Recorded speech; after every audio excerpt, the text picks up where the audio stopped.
ಶ್ರೀ ಗುರುಭ್ಯೋ ನಮಃ. ಹರಿ ಓಂ. ನಮಸ್ಕಾರ ಸ್ನೇಹಿತರೆ.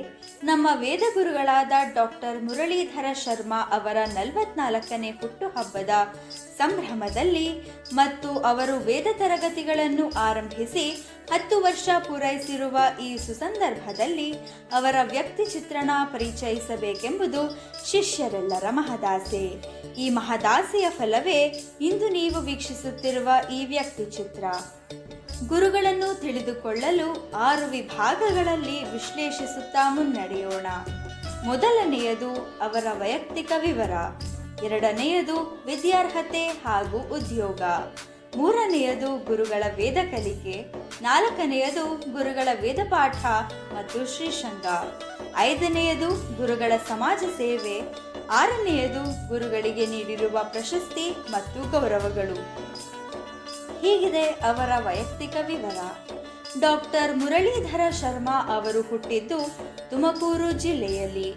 ವೇದ ಬ್ರಹ್ಮಶ್ರೀ ಚಂದ್ರಶೇಖರ ಶರ್ಮಾ ಮತ್ತು ತಾಯಿ ಶ್ರೀಮತಿ ಸುಬ್ಬಲಕ್ಷ್ಮಿ ಗುರುಗಳು ಈ ದಂಪತಿಗಳ 6ನೇ ಮಗುವಾಗಿ 20ನೇ ಆಗಸ್ಟ್ 1980ರಂದು ಜನಿಸಿದರು.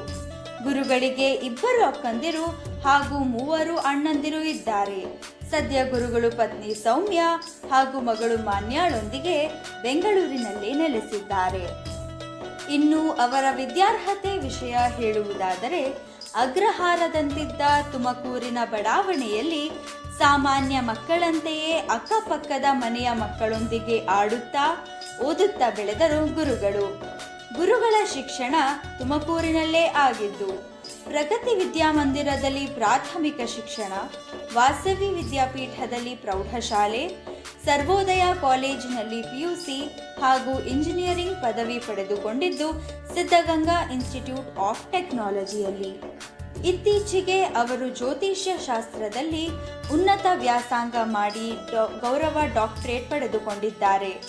ಇಂಜಿನಿಯರಿಂಗ್ ಮುಗಿಸಿ ಬೆಂಗಳೂರಿಗೆ ಬಂದ ಇವರು ನೇರ ಸೇರಿದ್ದು ಪ್ರತಿಷ್ಠಿತ IBM ಕಂಪನಿಗೆ ಸಾಫ್ಟ್ವೇರ್ ಇಂಜಿನಿಯರ್ ಆಗಿ. ಗುರುಗಳು ವೇದ ಕಲಿತಿದ್ದರ ಬಗ್ಗೆ ತಿಳಿದುಕೊಳ್ಳೋಣ. ಗುರುಗಳೇ ಹೇಳುವಂತೆ ಇವರಿಗೆ ವೇದದ ಬುನಾದಿ ಬಿತ್ತಿದ್ದು ತುಮಕೂರಿನ ಇವರ ಮನೆಯ ಪಕ್ಕದಲ್ಲೇ ಇದ್ದ ರಾಮಕೃಷ್ಣ ಆಶ್ರಮ.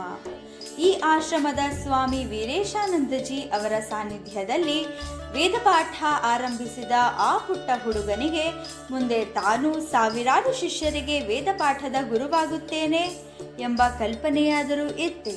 ಬಿಡಿ, ಆ ಪ್ರಶ್ನೆಗೆ ಉತ್ತರ ಈಗ ಬೇಡ. ನಂತರ ತಂದೆ ಚಂದ್ರಶೇಖರ ಶರ್ಮಾ ಹಾಗೂ ದೊಡ್ಡಪ್ಪ ಗೋಪಾಲಕೃಷ್ಣ ಶಾಸ್ತ್ರಿಗಳ ಮಾರ್ಗದರ್ಶನದಲ್ಲಿ ಸ್ವಲ್ಪ ದಿನ ವೇದಪಾಠ ಅಭ್ಯಾಸ ಮಾಡಿ ಶೈಕ್ಷಣಿಕ ಓದಿನ ಬಗ್ಗೆ ಹೆಚ್ಚು ಮನಸ್ಸನ್ನು ಕೇಂದ್ರೀಕರಿಸುವ ಸಲುವಾಗಿ ವೇದಾಧ್ಯಯನ ಪ್ರತಿದಿನ ಮನೆಯಲ್ಲಿ ವೇದ ಪಠಣಕ್ಕೆ ಮಾತ್ರ ಮೀಸಲಾಯಿತು. IBMನಲ್ಲಿ ಕೆಲಸಕ್ಕೆ ಸೇರಿದ ನಂತರ ಶೃಂಗೇರಿಯ ಸುಬ್ರಹ್ಮಣ್ಯ ಶಾಸ್ತ್ರಿಗಳು, ಆನಂತರ ಡಾಕ್ಟರ್ ಶ್ರೀನಿವಾಸ್ ಮತ್ತು ಈಗ ಡಾಕ್ಟರ್ ಸುಬ್ಬರಾಯ ಶರ್ಮಾ ಅವರಲ್ಲಿ ಇವರು ವೇದಪಾಠ ಪಡೆದರು. ಗುರುಗಳು ಆರಂಭಿಸಿದ ವೇದ ತರಗತಿ ಮತ್ತು ಶ್ರೀಶಂಗ ಆಧ್ಯಾತ್ಮಿಕ ಪ್ರತಿಷ್ಠಾನದ ವಿವರ ಹೀಗಿದೆ. ವೇದ ತರಗತಿಗಳನ್ನು ತೆಗೆದುಕೊಳ್ಳಲು ಗುರುವಾಜ್ಞೆಯಾದ ಮೇಲೆ 2014ರಲ್ಲಿ ಗುರುಗಳು ತಮ್ಮ ಮನೆಯಲ್ಲೇ ತರಗತಿಗಳನ್ನು ಆರಂಭಿಸಿದರು. ನಂತರ ಇವರು ಯೋಗ ಶಿಕ್ಷಕರಾಗಿದ್ದ ಗಿರಿನಗರದ ಯೋಗಶ್ರೀಯಲ್ಲಿ ಯೋಗಮಾತಾ ವನಿತಕ್ಕ ಅವರ ಆದೇಶದಂತೆ ವೇದ ತರಗತಿಗಳು ಆರಂಭವಾಗಿ ಪಾಠ ಹೇಳಿಕೊಡಲು ಗುರುಗಳನ್ನು ಆಹ್ವಾನಿಸಲಾಯಿತು. 100 ಯೋಗಶ್ರೀಯ ಯೋಗ ಬಂಧುಗಳು ಈಗ ವೇದ ಬಂಧುಗಳು ಆದರು. ಯೋಗಶ್ರೀಯಲ್ಲಿ ಲಿಂಗ ತಾರತಮ್ಯ ಮತ್ತು ಜಾತಿ ತಾರತಮ್ಯ ಮೀರಿ ಯಶಸ್ವಿಯಾಗಿ ಸುಮಾರು 4 ವರ್ಷ ವೇದ ತರಗತಿಗಳು ನಡೆದವು. 2020ರ ಕೋವಿಡ್ ಸಮಯದಲ್ಲಿ ಮನೆಯಿಂದಲೇ ಆನ್ಲೈನ್ ತರಗತಿ ತೆಗೆದುಕೊಳ್ಳಲು ಆರಂಭಿಸಿದರು. ಇದೇ ಸಮಯದಲ್ಲಿ ಶ್ರೀಶಂಗ ಆಧ್ಯಾತ್ಮಿಕ ಪ್ರತಿಷ್ಠಾನವನ್ನು ಆರಂಭಿಸಿದರು. ಲಿಂಗ ಭೇದವಿಲ್ಲದೆ, ವಯಸ್ಸಿನ ಭೇದವಿಲ್ಲದೆ, ಜಾತಿ ಭೇದವಿಲ್ಲದೆ ಎಲ್ಲರಿಗೂ ವೇದಪಾಠ ತಲುಪಬೇಕೆಂಬುದು ಗುರುಗಳ ಮಹದೋದ್ದೇಶ. ಶ್ರೀಶಂಗ ಕೇವಲ ವೇದಾಧ್ಯಯನಕ್ಕಷ್ಟೇ ಮೀಸಲಾಗದೆ ದೃಷ್ಟಿದರ್ಪಣದ ಮೂಲಕ ಭರತನಾಟ್ಯ, ಸಮತ್ವಂ ಹೆಸರಿನಲ್ಲಿ ಯೋಗ ಹಾಗೂ ಪ್ರಾಣಾಯಾಮ ತರಗತಿಗಳು, ಶ್ರೀಲಹರಿ ಹೆಸರಿನಲ್ಲಿ ದೇವರ ನಾಮ, ಆನಂದಲಹರಿ ಹೆಸರಿನಲ್ಲಿ ಸಂಗೀತ ಪಾಠ, ಸದ್ವಿದ್ಯಾ ಹೆಸರಿನಲ್ಲಿ 10ನೇ ತರಗತಿಯ ವಿದ್ಯಾರ್ಥಿಗಳಿಗೆ ಉಚಿತ ಪಾಠ, ಭಗವದ್ಗೀತೆ, ದುರ್ಗಾ ಸಪ್ತಶತಿ, ಲಲಿತಾ ಸಹಸ್ರನಾಮ, ಲಕ್ಷ್ಮೀನಾರಾಯಣ ಹೃದಯ, ಗಾಯತ್ರಿ ಸಹಸ್ರನಾಮ, ವಿಷ್ಣು ಸಹಸ್ರನಾಮ, ನಾರಾಯಣೀಯಂ, ಸೌಂದರ್ಯ ಲಹರಿ ಸ್ತೋತ್ರ ತರಗತಿಗಳು, ಸಮಾಜ ಸೇವೆ ಹೀಗೆ ಹಲವಾರು ರೆಕ್ಕೆಗಳೊಂದಿಗೆ ಇಂದು ಶ್ರೀಶಂಗ ಪ್ರತಿಷ್ಠಾನ ಮನೆ ಮನಗಳನ್ನು ತಲುಪಿದೆ. ಶ್ರೀಶಂಗದ ಈ ಎಲ್ಲ ಕೆಲಸಕ್ಕೆ ಹೊರಗಿನವರು ಯಾರೂ ಇಲ್ಲ.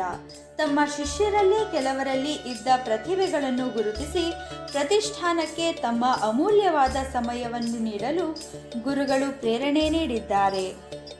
ಪ್ರತಿಷ್ಠಾನದ ಮೂಲಕ ಕೈಲಾಸ ಮಾನಸ ಸರೋವರ, ಚಾರ್ಧಾಮ್, ಅಮರನಾಥ, ವೈಷ್ಣೋದೇವಿ, ಕಾಶ್ಮೀರದ ಶಂಕರ ಶಾರದಾ ಪೀಠ, ಜಪದಕಟ್ಟೆ, ವರದಳ್ಳಿ, ಮೈಲಾರಲಿಂಗೇಶ್ವರ, ಕಾಲಡಿಯಂತಹ ಜಾಗಗಳಿಗೆ ಆಧ್ಯಾತ್ಮ ಪ್ರವಾಸಗಳನ್ನು ವೇದಬಂಧುಗಳಿಗೆ ಮಾಡಿಸಿ, ಅದಲ್ಲದೆ ಮಾನಸ ಸರೋವರದಲ್ಲಿ ರುದ್ರಾಭಿಷೇಕ ಮತ್ತು ರುದ್ರಹೋಮವನ್ನು ನೆರವೇರಿಸಿದ್ದಾರೆ.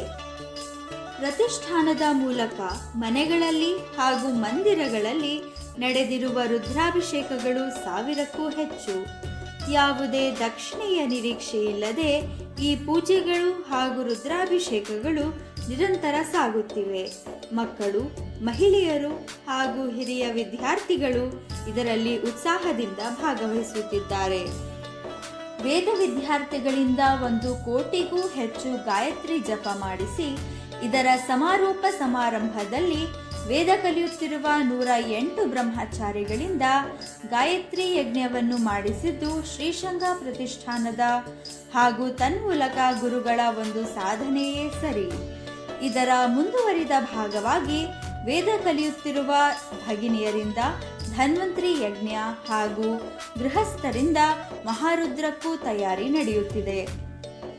ಹಿಂದೆ ಇವರ ಮನೆಗೆ ಮತ್ತು ಯೋಗಶ್ರೀಗಷ್ಟೇ ಮೀಸಲಾಗಿದ್ದ ಇವರ ಶಿಷ್ಯರ ಸಮೂಹ ಈಗ ಆನ್ಲೈನ್ನಿಂದಾಗಿ ದೇಶದ ಗಡಿಗಳನ್ನು ದಾಟಿ ದುಬೈ, ಇಂಗ್ಲೆಂಡ್, ಬ್ರುನೈ, ಕೆನಡಾ, ಅಮೆರಿಕಾದಂತಹ ದೇಶಗಳಿಂದಲೂ ಇವರ ತರಗತಿಗೆ ಸೇರಿಕೊಳ್ಳುತ್ತಿರುವುದು ಹೆಮ್ಮೆಯ ವಿಷಯವೇ ಸರಿ. ಗುರುಗಳ ಸಮಾಜ ಸೇವೆ. IBM ಕಂಪನಿಯ ಒಂದು ಸಮಾಜಮುಖಿ ಭಾಗವಾದ ಆನ್ ಡಿಮ್ಯಾಂಡ್ ಕಮ್ಯುನಿಟಿ ಎಂಬುದರ ಮುಖಾಂತರ ಈಗಾಗಲೇ ಸಮಾಜ ಸೇವೆಯಲ್ಲಿ ತೊಡಗಿಸಿಕೊಂಡಿರುವ ಹಲವಾರು ಸರ್ಕಾರೇತರ ಸಂಸ್ಥೆಗಳೊಂದಿಗೆ ಕೈಜೋಡಿಸಿ ಅವರಿಗೆ ಅವಶ್ಯಕತೆ ಇರುವ ಸ್ವಯಂ ಸೇವಕರನ್ನು ಮತ್ತು ಧನ ಸಹಾಯವನ್ನು ನೀಡಲು ಆರಂಭಿಸಿದರು. ಎನೇಬಲ್ ಇಂಡಿಯಾ, ದೃಷ್ಟಿ ಸಂಸ್ಥೆ, ಮಿತ್ರಜ್ಯೋತಿಯಂತಹ ಸಂಸ್ಥೆಗಳಿಗೆ ಗುರುಗಳು ಭೇಟಿ ಮಾಡಿ ಕಾರ್ಪೊರೇಟ್ಗಳಲ್ಲಿ ಸಂದರ್ಶನ ಎದುರಿಸುವುದು ಹೇಗೆ, ಸಮರ್ಪಕವಾಗಿ ಸಂಭಾಷಣೆ ನಡೆಸುವುದು ಹೇಗೆ, ಕಂಪ್ಯೂಟರ್ ಕಲಿಕೆ ಹೀಗೆ ಇನ್ನು ಹಲವಾರು ವಿಷಯಗಳಲ್ಲಿ ಅಲ್ಲಿ ಬರುವ ವಿಶೇಷ ಚೇತನ ಉದ್ಯೋಗ ಆಕಾಂಕ್ಷಿಗಳಿಗೆ ಗುರುಗಳು ತರಬೇತಿಯನ್ನು ನೀಡಿದರು.